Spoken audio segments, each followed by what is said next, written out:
Today's agenda is very straightforward. We're going to have an introduction. We're going to talk a little bit about brand versus business, why establishing a brand is key to success in business, the frameworks for creating a profitable brand, right? Hello, someone, for your business, crafting a brand roadmap for the success, sustainability, and growth, key takeaways, and of course, Q&A. Who are we? We are the Career Mavericks, two women of color on a mission to help cultivate and produce high-performance students, adults, change the way they work in their organizations, and most importantly, individually. Alicia M Campbell is a human resource leader with 10 years in the HR sector, talent management industry. In 2018, she ventured off to create her own HR consultancy and strategic agency, Culture Shift HR. My name is Jessica Sinclair. I'm the founder of Network Like You Mean It, a workshop that provides tips and tricks to identify, cultivate, and maintain meaningful relationships through networking and collaboration.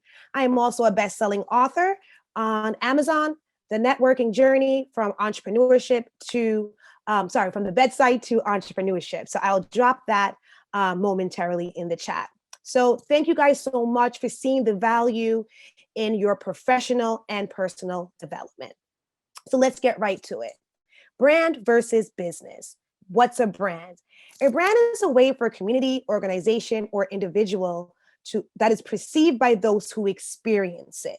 It is a recognizable feeling of a product or how the business evokes thought within you. Brands live in the mind. You see them every day. If it's a symbol, if it's a slogan, that is a part of a brand. A business for a company or an organization, the team of people that offers either a service or a product to the end user, which is the consumer. A business engages with the market by performing exchange of goods and value. So this is just a touch upon what the difference is between a brand and a business. Where do you form in line with brand versus business? The line could be a kind of murky line if it's not defined. So today, Alicia will take off and teach you guys some valuable content. Alicia? Awesome. Thank you, Jessica. You're welcome. So we are all probably very familiar with this symbol, the classic swoosh. But what does it mean? What does it evoke? When we see the swoosh, we know the saying goes in our head, just do it. We know that, we probably know the phrase before we even think of Nike. This symbol encapsulates everything that Nike tries to do with every single product that they sell, whether it's shoes, to sports gear, to equipment, to a t-shirt. Everything has to have the identity of just do it. And so you can see how one symbol literally can evoke a feeling, a passion, that's in anything. You could look at the symbol and think, just do it, start a business, just do it, go back to school, just do it, ask your girlfriend or potential spouse to marry them. It could mean anything. And so when you have a brand, it really starts to connect to a higher purpose of what you're really trying to convey, the messaging to the ultimate consumer. But when you take away the curtains, Nike at the heart of it is a product company. They sell, like we said, sports equipment, shoes, workout gear, fashion brands they're associated with. But in the heart, that one symbol means so much. So even then, we're starting to see the differences between the brand and the business. Apple, another one again. And when you see this symbol, you think of high quality production, you think of expensive, you think of MacBook, you think of Apple Watch, AirPods. There's so many different products associated with this symbol. But when you look at, say, the Mac symbol versus, say, PC or Windows, automatically you know that in the marketplace, this brand is going to be more expensive, because usually a Mac brand is usually double, if sometimes even triple the value of either a PC or an Android brand. So you think of luxury, you think of expensive. And so from just an image, you're getting the feeling of what you're going to be getting from this product. So for example, if people who are buying a PC, they may think, in 2 years, I'm going to have to rebuy a computer. it's going to break down on me. But when people buy a Mac, they're like, this is going to last me forever. Like, I got a computer for the next 5-10 years. And truth be told, my friends, that's very true. I have 2 Macs that I've had for over 10 years. Mind you, I've had to update them and keep them pristine, but they're still working pretty good. So even then, you definitely get that sense of luxury. You get that sense of more expensive, but then the good old question comes, is the money really worth it? So that's a topic for another conversation, but just the symbolism of the brand of Mac, very, very powerful. Of course, the golden arches. This is classic. When you think of these arches, maybe you've been driving for a long time, you see them on the horizon and your stomach jumps for joy. Whether it's that amazing Big Mac or those incredible golden fries, you're pulling over and you're getting yourself a McFlurry with a Big Mac combo. So here we are, literally mouth-watering, staring at this symbol because the brand has symbolized happiness, satisfaction, a Coca-Cola, a beautiful summer day, just eating a really juicy burger. And yet we've all probably had varied experiences of what it's like to eat at McDonald's. But the fact that a symbol, that a brand can evoke that type of emotion when they sell everything from coffee, muffins, burgers to at one time, I don't know if anyone remembers when they sold pizza to now chicken wraps. The list goes on, but you always come back to that classic of a Coke and a burger and a fries, and just that satisfaction of a hard day and the satisfaction you get from their food. So their product can be 100 things under the sun, but the brand and that meaning and that symbolism is really what gets you to become a consumer. So why establishing a brand is key in a successful business? So your brand literally distinguishes your product or service from the competitors, and it really helps to clarify what you offer that makes you the better choice. So we just went through a whole bunch of options. So we talked about McDonald's, there's Burger King, there's Chicken Joy, there's Popeyes, there's a whole bunch of other brands, but we know McDonald's. When we think of Mac, we can do PC, we can do Android, we can do so many, a Samsung phone, but again, Mac is a Mac is a Mac. When we think of Nike, there's Reebok, Adidas, the list goes on. But your brand really distinguishes that characteristic of your product like nothing else does, that literally only a symbol can do. So that's very, very special. It gets you recognition and increases your business value. When we talked about the Mac versus the PC, we will pay. People line up for days when the new iPhone comes out because they know the business value of that product. Generates new customers. I am guilty of this. I was an Android phone user for 10 years and I was like, I'm over this. It was fine, but I wanted just something a little bit more spicier. So I went to an iPhone and they now have me as a customer.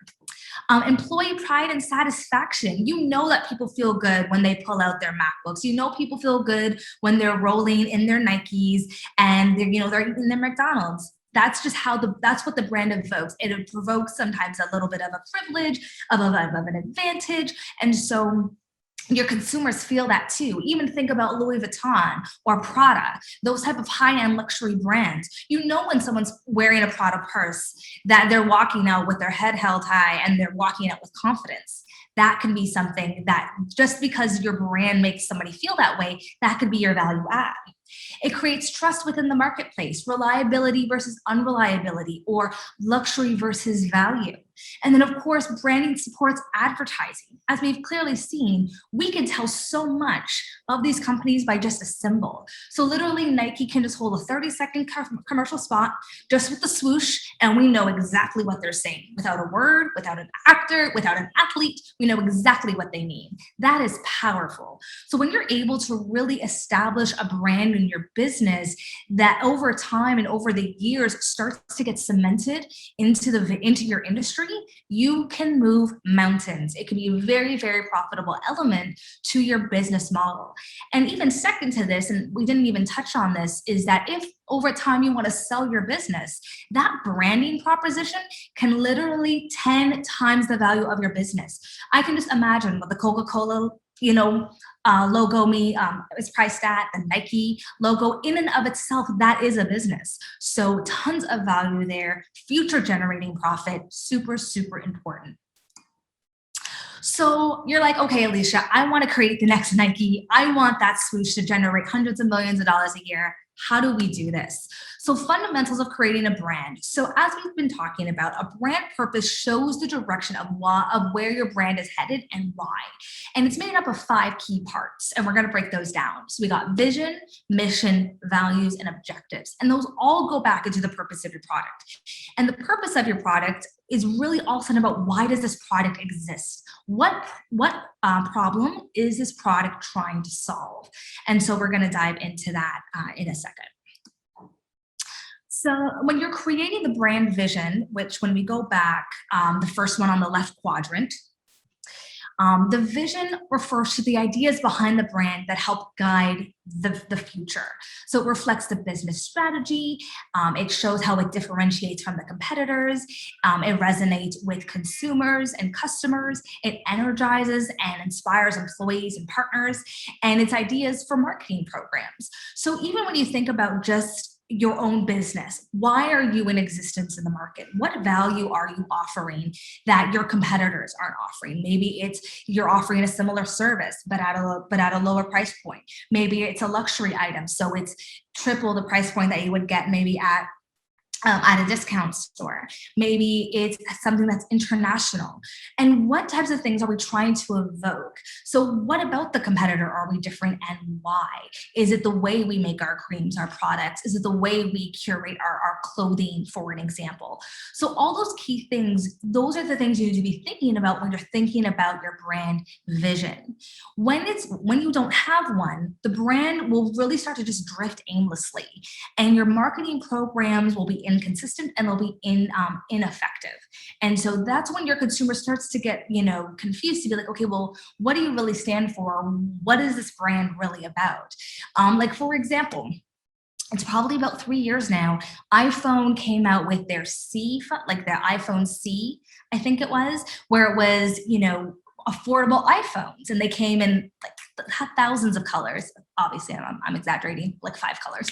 It came in a lot of colors, and it sold poorly. I think you could have bought it for $200, maybe $250, and the phone did not sell well. And when they looked into it, it was because Apple is known for being a luxury item. People line up for days to get an iPhone. No one's going to line up for a $250 phone when usually the price point is $1,000. So it got the market confused. Apple was trying to get into a new market niche to make their product more available and accessible to other potential consumers. But by doing that, their loyal, true customers that line up year after year for their products were like, this doesn't make sense. I'm not with the brand because they have a value element to their product. I'm with the brand because of the luxury of the product. So you need to be so very clear and vivid on what that vision is, because it can make or break how you're perceived in the market. So how do we start to get closer to that vision? What are some of the questions we need to be asking ourselves?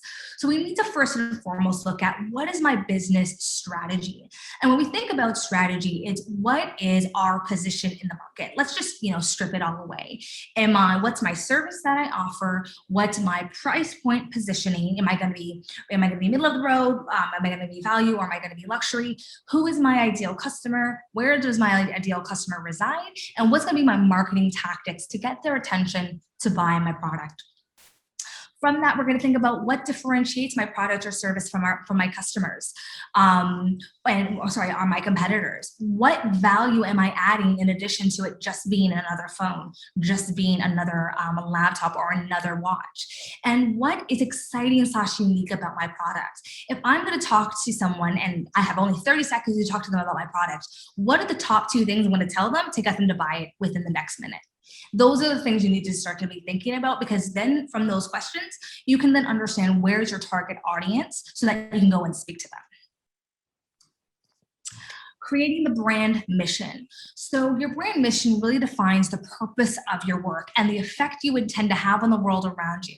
So think of your mission as a route you'll follow to achieve your vision. So number 1, who do I serve? So this could be a list of characteristics or phrases that describe the person you want to work with, describe the person you want to buy your products. Why do I care? This is a brief overview of why you choose to work in your profession and in this role. So why are you selling this product? Why is your business based on this one element of service or product that you sell? What do I provide? So this could be you being the personality of the company. It could be your products or your services. It could be the problems that you're solving. It really all depends on what area of business that you're in. A really great element with this is influencers. Influencers are paid to sell product, but you're not buying. I mean, yes, at the end of the day, you'll buy the product that the influencer is selling you, but you're really buying into who's telling you this thing. If Kim Kardashian comes on and says, I use this skin lotion, it makes my skin so soft. Yeah, at the end of the day, you're buying the product, but you really just bought what Kim said. You're buying a piece of Kim Kardashian as an example. So that as well can be an element too. And then what is the benefit to my clients? Why would someone want to receive this product? Why would someone want to invest in this? What problem am I solving? What's the relief that they're going to get if they take this or buy that? Understanding that can be very key to outline your consumer profile. And then what do I offer that's different from everybody else? And you'll see that question comes up over and over again, because when you're able to differentiate yourself and your business, that's when you'll really start to carve out a niche. And that's when you'll be able to attract and speak to the consumers that you want to buy your product. And I'll give you a little bit of a personal story. When I started Culture Shift HR in 2018, I was an HR generalist. I was anything you needed me to be under the sun in HR. And I realized, and actually another individual told me this, that you offer really great service. Your products are top of the line. I would recommend you to everybody, but you're kind of a jack of all trades. You would be better off focusing on what you do best, which is my diversity and inclusion training, and using that as your main service offering, because that is what you should be known for in the industry, because that's what your clients keep coming to you for. And I was like, you know what, that's a really good point. And so I shifted my project offering to focus on D&I, and everything else became a subset of that. And I tell you not, it gave me so much clarity and so much focus on who I was targeting and why, and my business has been thanking me over and over because of that. So getting that specificity, and don't worry if you're like, I want to sell to everybody. There are billions of people in the world. We can't sell to everybody. But if you can get a piece of that, you can have a really, really healthy consumer niche that wants exactly what you're selling at the price point that you're selling it at. You just got to find out what that is. So take the words or phrases that really feel right and start mixing and matching them together in complete sentences. These are some examples of how you could start to get to what that brand mission is. Some different formulas. We're going to go through them in a second. But the purpose of doing this exercise is it really helps you to understand what statements feel right and what doesn't feel right. So you can go from what's different to what you provide, to why you care, to who you serve, to who do you serve, why do you care, what you provide, what's different, or what you provide, what's different, what's the benefit, why do you care, or what you provide, who you serve, what's different, why you care. So there's different ways that you can write your brand mission. It doesn't all have to look the same. These are just very simple ways that you can start to craft and get those ideas together for your brand mission.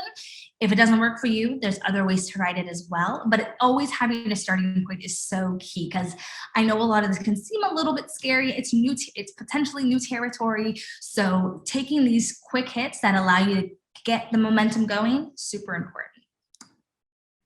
So creating brand values. So your core brand values really are the compass that guide your story, actions, behaviors, and your decision-making process.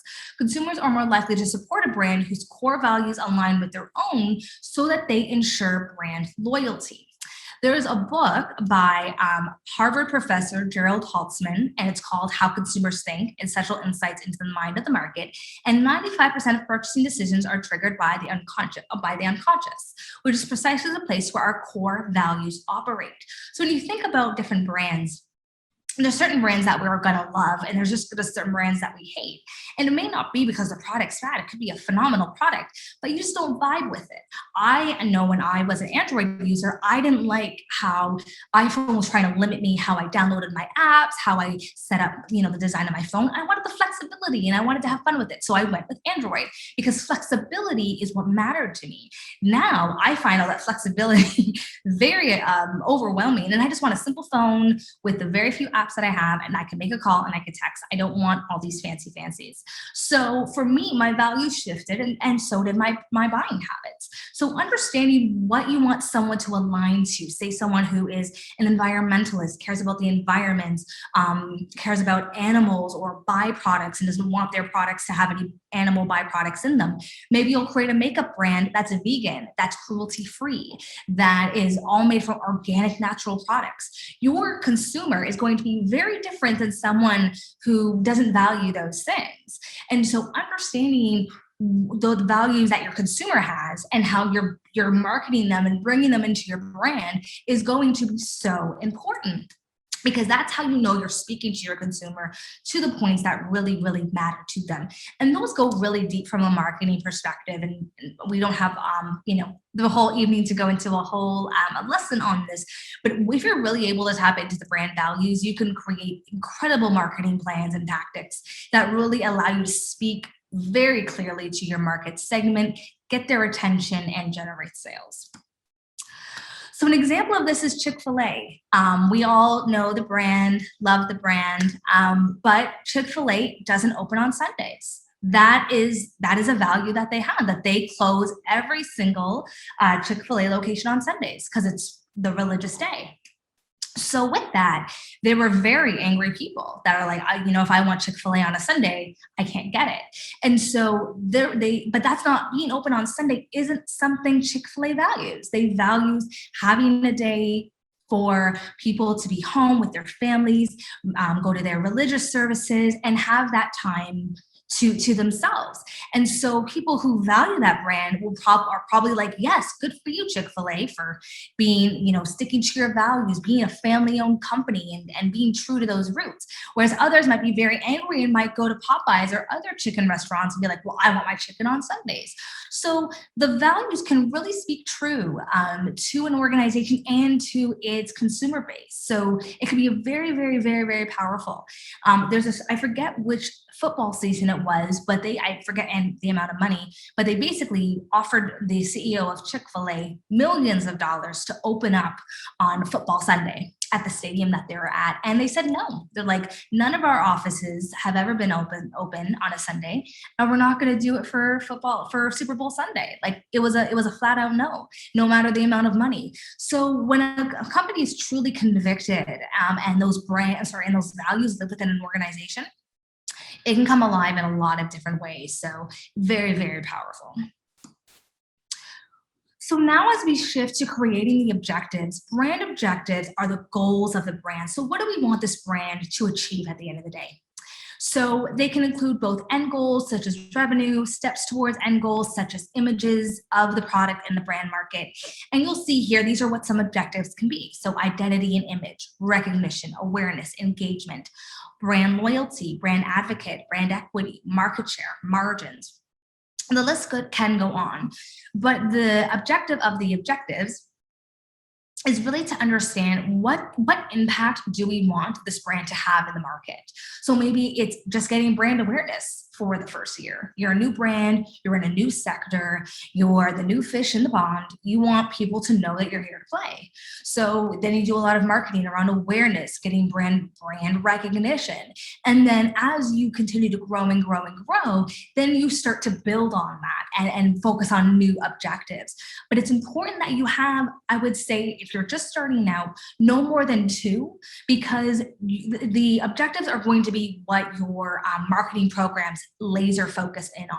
So if it's about awareness and recognition, you're going to want to do a lot of marketing campaigns that bring awareness to your product and recognize your product for what it is, how it's in the market, maybe how it compares to other competitors. So you want, it's kind of like your North Star when it comes to your marketing programs and marketing initiatives. So you don't want to get too carried away too fast. Having 1 to 2 a year, especially as you're getting started, super important, because you want to make sure that you're on target, you're on brand, and you're understanding what you want your consumers to walk away with and understand as well. So let's just break these down a little bit so that we can understand, okay, when we're looking at brand objectives, we know when we say awareness, when we say engagement, what does that really mean? So just a quick kind of definition roll call. So we think about identity and image. This could be measured by surveys on how a brand is viewed by your target market. So say your brand is for women, what type of women? Is it ages, 15 to 25, 25 to 35? Who's your target audience, and making sure that it aligns to that age group. Recognition, so the percentage of consumers who recognize your brand and visual symbols. From there, we have awareness. So percentage of customers who can recall your brand for off the top of the mind. So for example, you see the Starbucks, you know that it's coffee. There's no second guess. The first thing is coffee. You see Nike, you think of shoes. So where the brand starts to become the standard of the product. When you think of Apple, you think of a laptop. When you think of Kleenex, the brand Kleenex, you think of a tissue. So you see how there's now these standards of brands for just products that there's tons in the marketplace, but they become the staple of what that product is, that's around awareness. Then we have engagement. So a measure of how often a customer interacts with your brand. So we could look at website visits, store visits, how many orders are getting placed. We look at brand loyalty. So who's purchasing your brand? How often are they purchasing it? Or who's dropping off from purchasing your brand? We have brand advocates. So who's recommending your brand to others? If your brand has a referral program, which can be very popular, you bring someone on, you get 10% off, 30% off. That as well could be a really great indicator. Brand equity. So the stated value of your brand. As we talked about in the beginning, Coca-Cola, just the words Coca-Cola are worth millions of dollars on its own without even the recipe. That is definitely a lot in brand equity. Then we got market share. So the percentage of your target market that are consumers. So if 50% of the pop and soda is Coca-Cola, then we know there's 50% up to grab between Pepsi and the other brands. And then margins, so revenue margins of the above. So now that we've kind of talked about the 4 pillars of the purpose, we're now going to talk about brand strategy roadmap. So how do we make all these pieces really start to come together? So what your brand strategy needs to answer these 5 key questions. So experience. What is the expected experience the customer will have? So if I'm eating your product, if I'm trying on your makeup, if I'm trying on your clothes, how do I want to feel? What experience do I want to have? Do I want to feel like, does your fragrance make me feel like I'm sitting on a beach in Jamaica and I'm feeling the cool breeze and a beautiful rum punch? Is that the experience? Do you want me to feel glamorous, like I'm walking down a red carpet when I put on this beautiful rouge lipstick? What's the experience you want your consumer to have? Next is promise. What will this product or service deliver? What is this going to do for me? What problem is this going to solve? Next is strategy. What is our focus? Is it a trial version? Do we want them to purchase large quantities? Do we want it one per customer to have a bit of exclusivity to our products and our brand? Story. What is the messaging of this experience? So if I'm feeling luxurious, is it that every woman can feel luxurious with an Alicia Campbell lipstick, or you're 1 in a million because you're wearing an Alicia Campbell lipstick? Like, what is the messaging of the experience we want to really capture? And then freshness. What is exciting about this? What is this that I can't get anywhere else? There's tons of makeup brands out there, tons of makeup companies, but what makes mine so special and so specific to my potential consumers? And so this is how, as we answer these questions, this is going to start to create a roadmap for you. And that's going to start to even put more direction and more focus into your marketing efforts and your marketing campaigns. So this is an example we're going to walk through. Again, don't get too overwhelmed. This is something that I pulled off the interwebs as a really great example of how when we take the factors of vision, purpose, values, goals, and strategies, we can create a really great outline of what a roadmap can look like. And it breaks it down really easily on what we need to do from a marketing and brand perspective. So this example, we have Gray's Cookies, and their vision is to make the first healthy cookie to generate the craving, popularity, and sales of a mainstream cookie. They want to make 100 million by 2020. The purpose of Gray's Cookies is to make sure healthy cookies can still taste as great as a regular cookie. So let's break this down for a second. So this cookie company, they want to be a healthy cookie. So I'm thinking Oreos, Chip Ahoy. Those are kind of the main cookie brands out there, and they're coming into the marketplace. They want to be the healthy cookie. So if you're the healthy cookie, but I'm craving an Oreo, how are you going to turn my craving into a healthy cookie? That's the challenge that they have with their brand, like with their products. And so their purpose, or why they've created this type of cookie, is because they want to show that, hey, if you're trying to lose weight, if you're trying to stay healthy, you can still have a great tasting cookie without all the calories. And so it's like, oh, all right, well, I don't need to feel guilty, when I'm having one of those bad days and I just want to eat a box of Oreos by myself on the couch. I don't need to feel bad because I could just eat a Gray's cookie, eat the whole box, and just, feel fine and dandy. So that's really, as we start to see the layers to this is how this can really start to take shape. And you start to see how you're positioning yourself in the market. So big idea. We take the guilt out of indulging on a great tasting cookie, which is exactly as we kind of role played what this is doing. So remember when we talked about the 5 factors: promise, strategy, story, freshness, and experience. So promise. We're promising a healthy cookie that will taste just as good as your favorite. So if I want an Oreo and I eat a Gray cookie, this Gray cookie is going to taste exactly like an Oreo, 1 for 1. Strategy.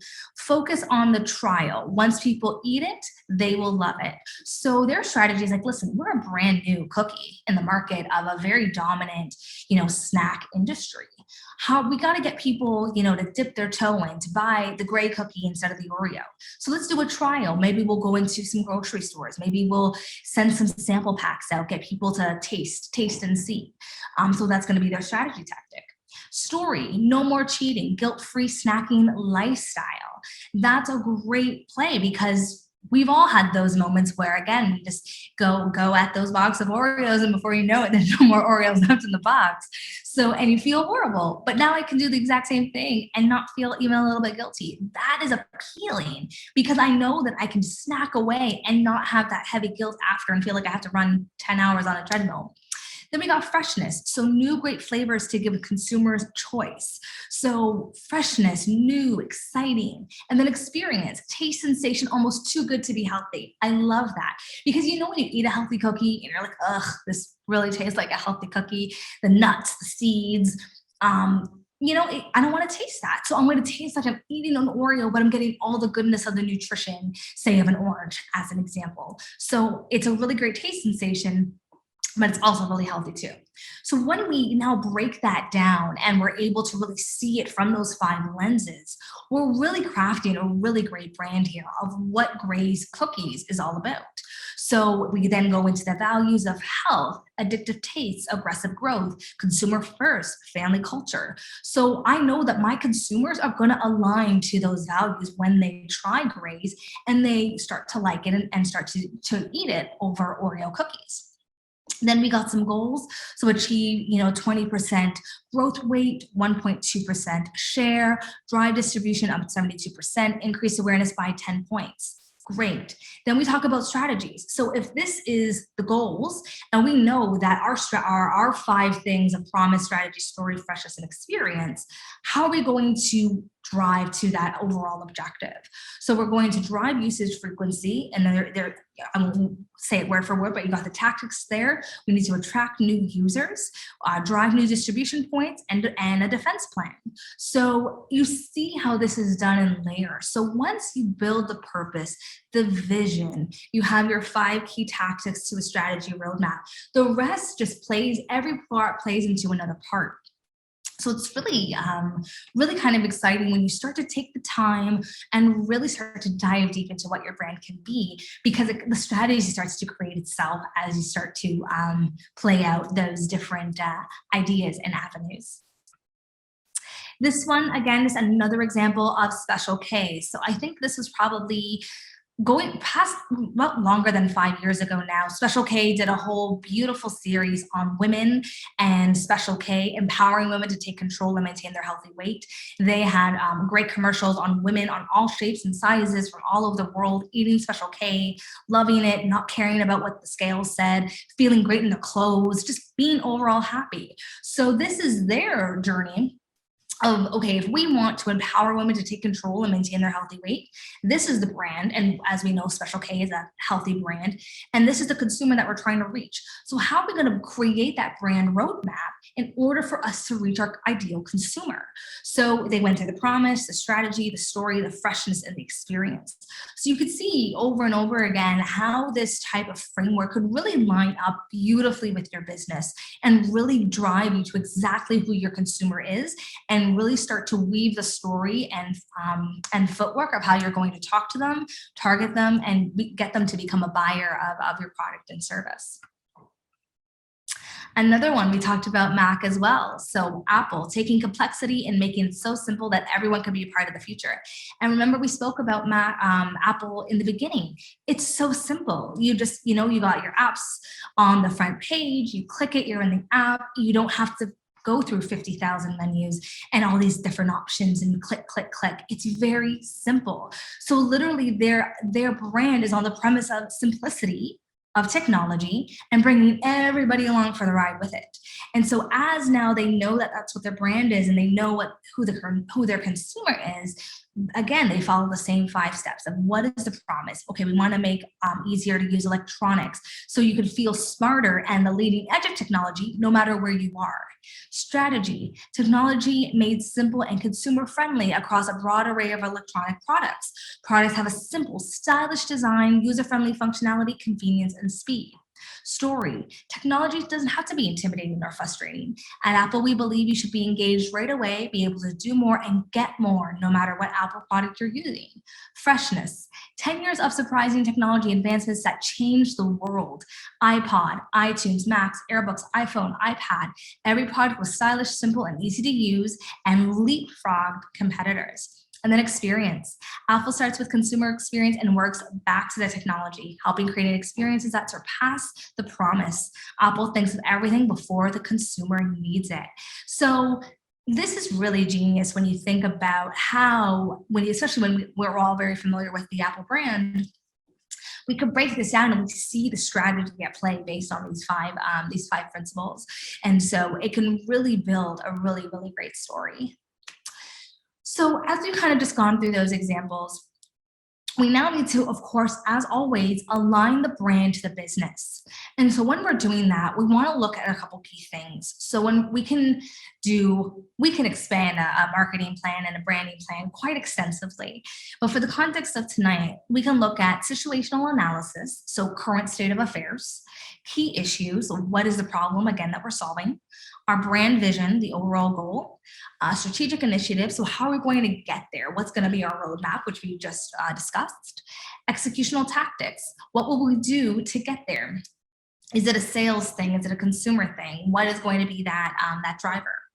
Brand budget, how much are we going to spend and forecast? What's our estimates? So if we're spending all this money on our brand and marketing, how much are we going to earn?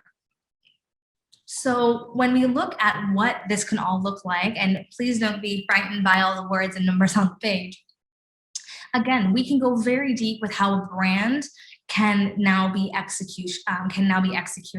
So we can go into situational analysis, 2, key issues, 3, brand vision, 4, strategic initiatives, 5, tactics, 6, brand budget. And so as you start to think about your brand, even if it's a small business, your business will have such a great roadmap, taking these types of small details and making them come to life. Because once you do the work, it's now then just execution. It's not every single step having to figure out from scratch, because you now have that roadmap. And so going through and laying out the risks, the issues, the strategic initiatives, how you're going to execute, whether it's online, retail, if you're going to drop new products, all that can mean so much once you've taken the time to explain how your brand can come together and play a key part in this. All right, so we are wrapping up and wanting to leave everybody with a few key takeaways. So number one, brand is your perception. So important to remember that. It is your signature when you are not there. That is your brand. Number two, creating a brand is made up of vision, mission, values, and objectives. All those parts create the purpose. So it's super important that you align on those 4 items to have a good brand purpose. And then your brand roadmap equals the brand and the business as one. So how are we taking the business elements of the finance, the accounting, the people, and we bring it back to the brand of the marketing and the sales and building out the growth market of the product or service. So it may seem like a lot, it is a lot, but when you have a strong brand roadmap, you can frame it out at 5 years, 10 years, really to whatever limit works best for you. So there really is no limit to this. Great outcomes can come from a really strong road brand map, as we've seen with countless examples here in this content. And so the opportunities are endless. Wonderful. So we are now going to take some time for some Q&A. Thank you so much for attending this session, investing in your business or starting a business. We would love to stay in touch with you. Please email us at thecareermavericks@gmail.com. Both Jessica and I have our own Instagrams and the Career Maverick Instagram as well. We're on LinkedIn as well as our own websites. So thank you again, and let's open it up for some questions.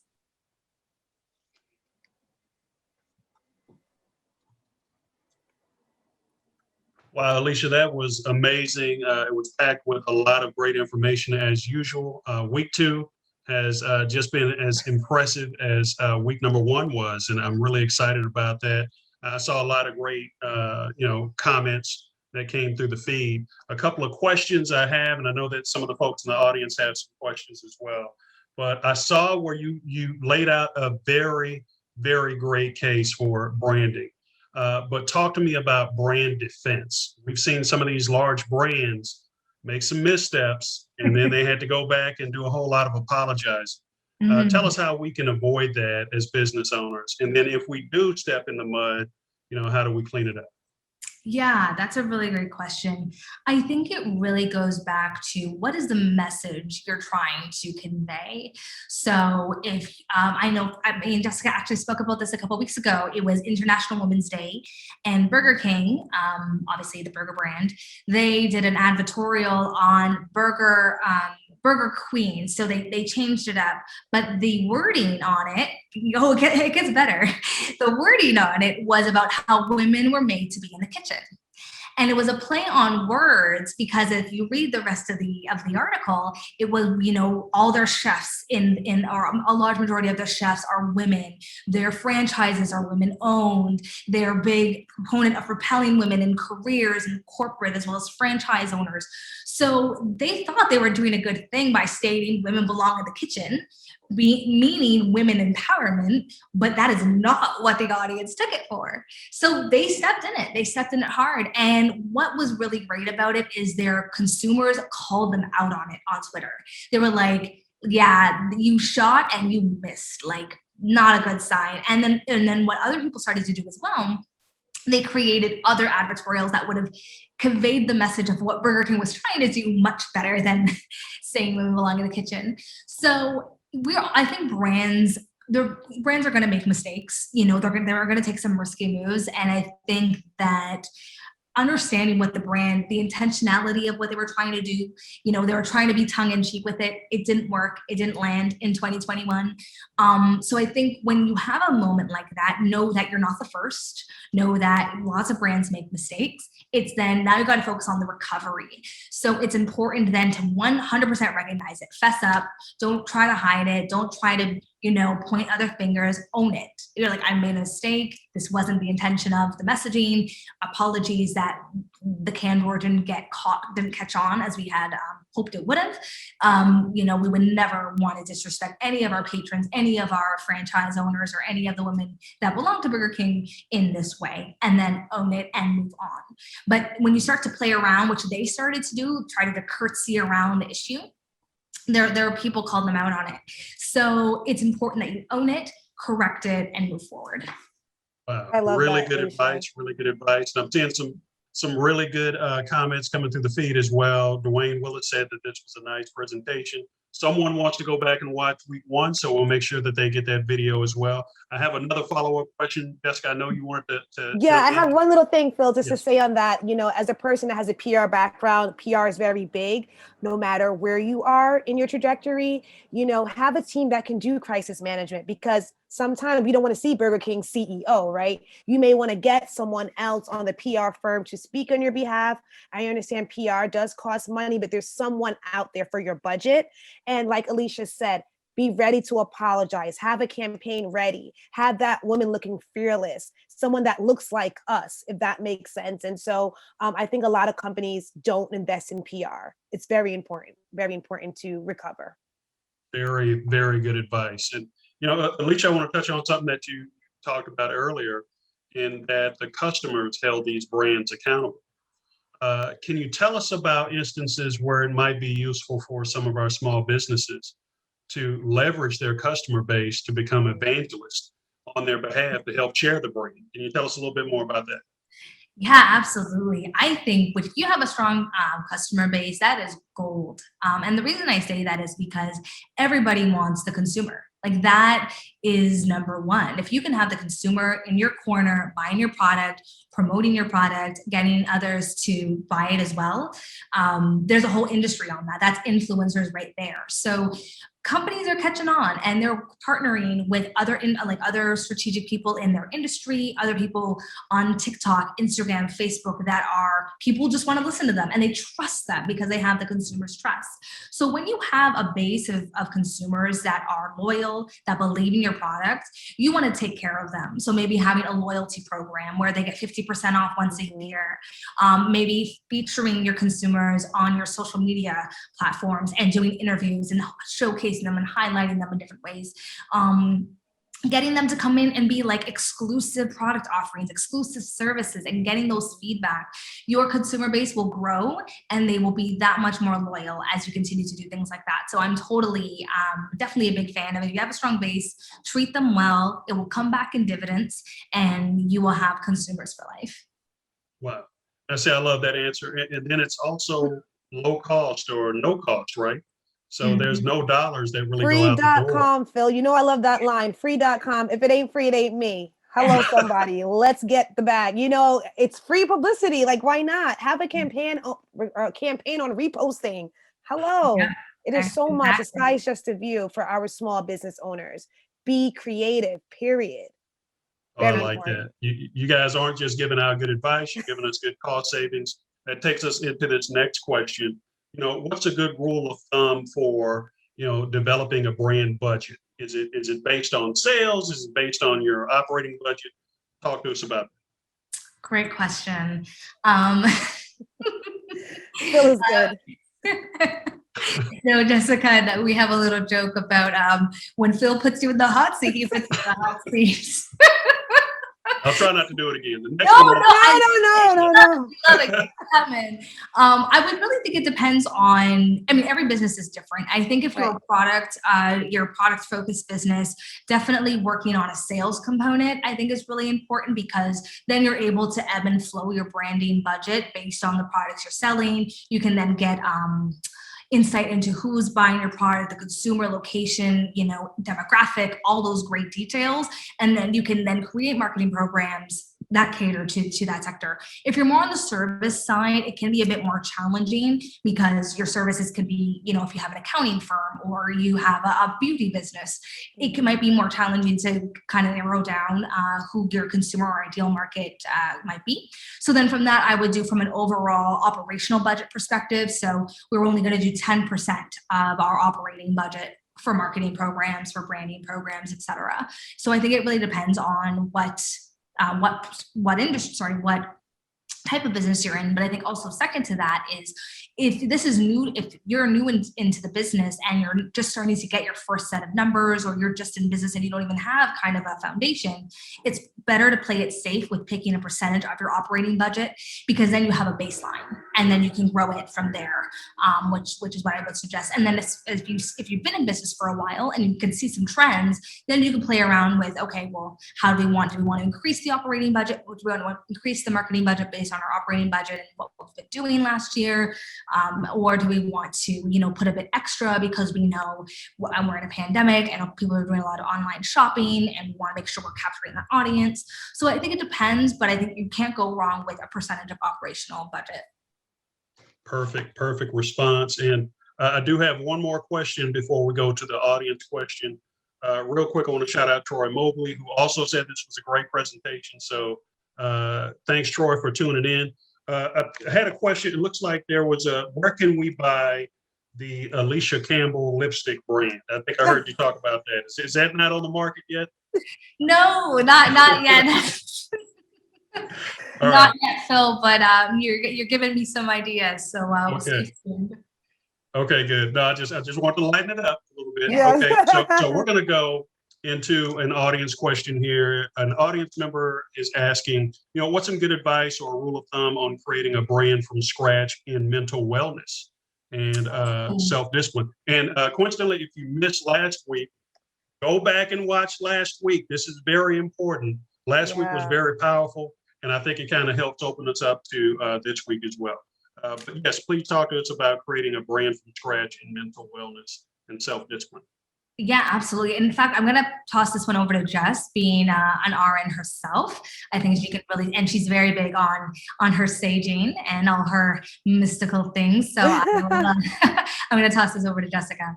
Thanks, Alicia. So mental wellness, I call it wellness. It's everything up here. So if your mindset is not right, you are not taking off. You're not creating a brand. You're frustrated. You're angry.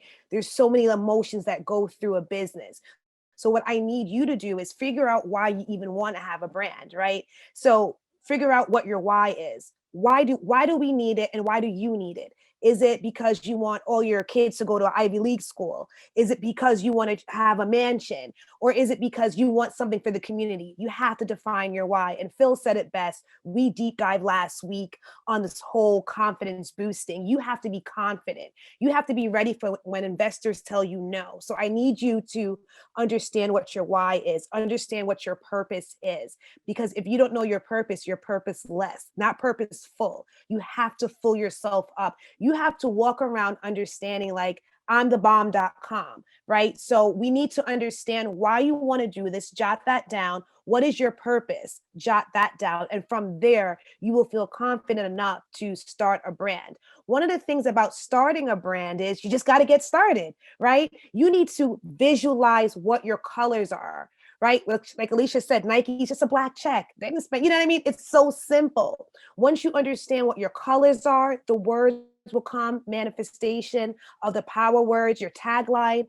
I used to do advertising, and you're nothing without that tagline. What is your slogan? So again, you have to believe in what you're doing. And I'm not too sure if this was a male or a female, whoever you are that asked the question, define your purpose. Surround yourself with other entrepreneurs. Join this chamber, right? Because now you're going to grow together. They have phenomenal workshops that get your mindset where it needs to be. I can't stress that enough, that you cannot win without having some power players near you, right? Like I always talk about my mom. She's like, oh, Jesse, you killed it. And I'm like, no, I didn't. I did not kill it, Mom, but she's my mom. So she's going to always make sure that you're comfortable. Surround yourself with some tough people that's going to make you accountable. But most importantly, understand why. Why do we need this? Why do you need this? It is so much bigger than you when you start taking off. We need your mental health to be where it's at, because it's a cold world out there, right? So you have to get your skin ready, very thick skin. And I think too, to add what Jessica was saying, I think if you're especially trying to get into the mental health space and create a brand on that, it's understanding the attributes of what good mental health is, because Right. those types of words will then can be around your branding and about abundance and about well-being and about paying it forward and just being your whole authentic self. So understanding the product or service and what you want your potential consumer to feel when they buy it or engage with it, those are the things that you want to start to put together for your brand, for your brand around mental wellness and health. And I think then start with jotting things down, start with drawing words, getting pictures, phrases that associate with it, and using the outline that we kind of talked about. You'll start to be able to piece everything together. And also use your community. I don't think we're doing enough. I think Alicia mentioned it before, where you have these focus groups. Instagram is a focus group in itself. And I think if you understand how to do a poll on an Insta story, find out what your community needs, then your wellness, you'll get a breakthrough, right? Like, again, it's not about you. It's about what the community needs. And you're going to feel so empowered because you're serving them. Guys, poll. Before you invest in a marketing guru, start to do some cold polling. That way you can see if this is even something that's viable. We don't have dollars to waste because we're so small. So leverage is key. Use social media the right and proper way. Get some polling, go on Service Monkey, do a survey, use the resources that are out there at your fingertips that are free. I love free. Free.com. Free.com. You know, taken together, that's just some powerful advice that you've given us, to start, branding for a mental health, mental wellness, whatever area of service that folks are looking for. I think it's important to note too that, a lot of the brands that you all talked about today, some say that they do marketing and branding so well that they're really branding and marketing companies that happen to sell products or services.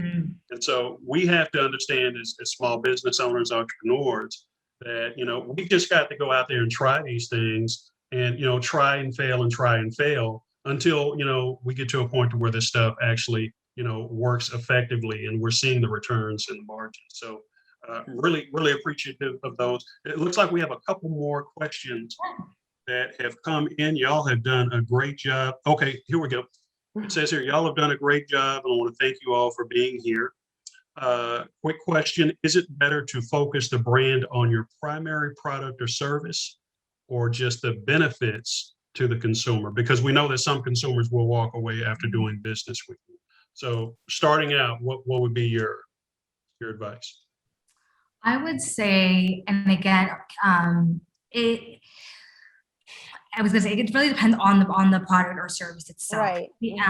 And the reason I say that is because if the benefits, for example, Apple, the benefits is technology simplified.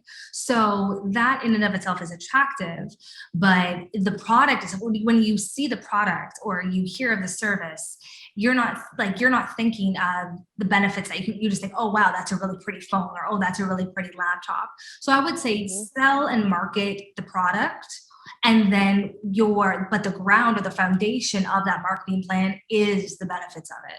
So as people continue to start using it, leaving reviews, then you'll start to see, okay, what are the things that consumers are really liking about this? And then using that in your marketing tactics to bring to light and start to attract new customers. Absolutely. Well said. I was just you guys can see me nodding my head. The benefits will come present in those reviews. So you want to make sure that the product will speak for itself, right? And so through and like Alicia said, use that consumer base for the reviews. Reviews are cash return, people. Make sure you have a great system to archive or collect those reviews, because it can change your life. One review can change your life, and you don't want to come across too pitchy. Again, I have that PR background. I'm like, oh my God, here we go again. Another great benefit. Who cares? Let the consumer talk about the benefits and use video. There's a lot of free apps on here that can put a video together about the benefits. We don't need you guys out there talking about it, because you're going to talk about it because it's your product and now you're not trustworthy. So be careful of that. But the reviews will get you the bag for sure. Yeah. Great responses. Get you the bag and free.com. every week Jessica has left us with some one-liners, y'all, and Hey, that's why you got to make sure to tune in I every gotta week. trademark these, Phil. I don't trust you. I want to go on the app to trademark. Is there a class on that? Jessica, it might be too late. It might be too late, but listen up. Okay, I've got to Yeah. close this out. But Oh again, I man. want to thank you all. This was week 2 of the next 4 weeks. We're going to do this again next Thursday and the Thursday after that. So all the folks who are on this webinar today want to make sure that you all return next week. And then not just return, make sure to grab a friend, make sure that they listen in as well. This is Yes. some really good information that the Career Mavericks are handing out today. So before we end, I want to do just kind of a quick commercial on behalf of the chamber, and so I'm going to pull that information up. I know Jess is laughing at me. Jess and Alicia, I don't know if y'all have any last words before I bring up the commercial, but please feel free. Just thank you again, everybody, for attending, taking the time. If you had a question that we couldn't get to, please do email us. We want to hear from you, your reviews, your thoughts on the content, your questions. Again, it's thecareermavericks@gmail.com, or you can reach out to myself or Jessica on any social media platform. We will answer your questions. Absolutely. I concur. Thank you guys for taking the time. Showing up is just half the battle, but application of the information is key. So we wish you all the best on your journey. Another one of those one-liners right there. So I just have here really quickly, again, these are the Career Mavericks that came to give us some good information today. And what I want to do is just kind of talk a little bit about the resources that we have at the U.S. Black Chamber. Of course, today's event was provided by the U.S. Black Chamber's Community Economic Development Corporation. We try to put on good quality programming just like this for you all. So I want to make sure that you all get a chance to come and experience speakers like the great speakers that we had today. Make sure that you tune in, go to our website and register for some of these events, and then get a chance to rewatch it over and over again to walk away with an even greater understanding of the topic matter that you sat in live for. So make sure to do that. The next thing I want to talk to you about is to register for the buyblack.us platform that we're building. We're building a directory, which is not just a directory, it's a platform to create an ecosystem for Black-owned businesses to land opportunities with corporate entities, as well as with federal government, state government, all types of opportunities that you typically wouldn't get a chance to get connected with. We're building this platform from scratch. I want to make sure that you all go out to our website, to the usblackchambers.org website, learn a little bit more about Buy Black. You can also visit buyblack.us to learn more. Looks like I skipped ahead. The next thing is all of the webinars that we put on are recorded. So we want to make sure that we get these recorded so that we can not only get them in the hands of our attendees, but for the folks that could not make those webinars. And so these virtual webinars, they're on demand on our website.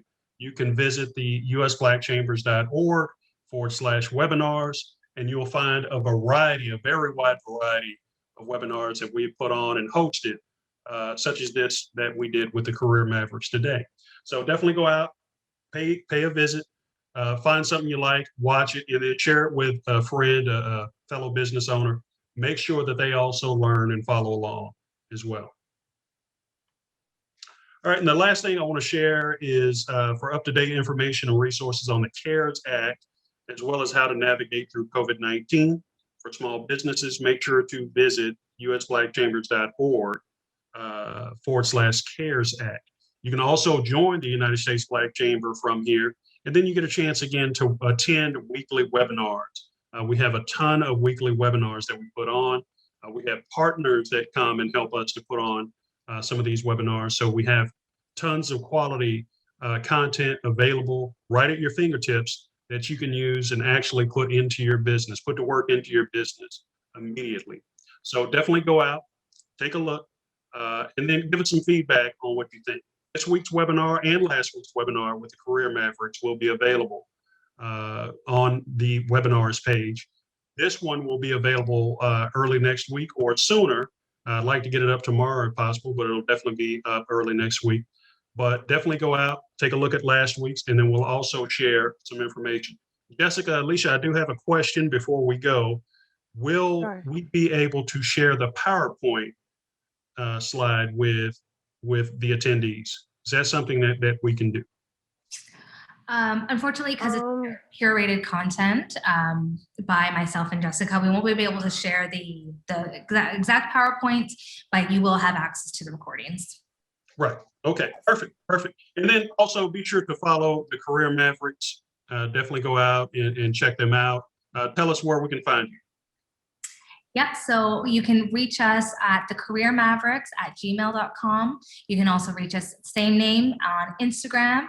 And then personally, we're on Instagram, Alicia M Campbell, and it's Jessica Sinclair, as well as our websites as well. And those are all on our LinkedIn's and Instagram pages too. We can drop it in the chat. Yeah. Perfect. Please don't be shy. This is what we're here for. Shoot us a quick note. Last week I connected 2 persons. So our network is yours. This is why they brought us on board. And the power and growth is in you. So you guys have to do the work.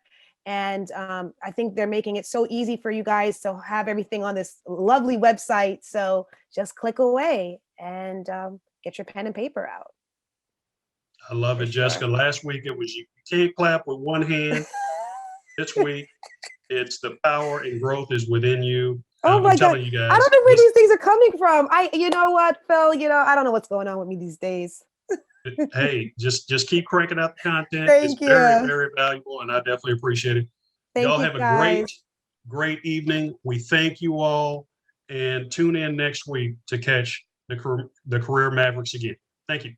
You got it. Thanks, Take care, everyone. guys. Bye-bye. Be safe. Bye-bye.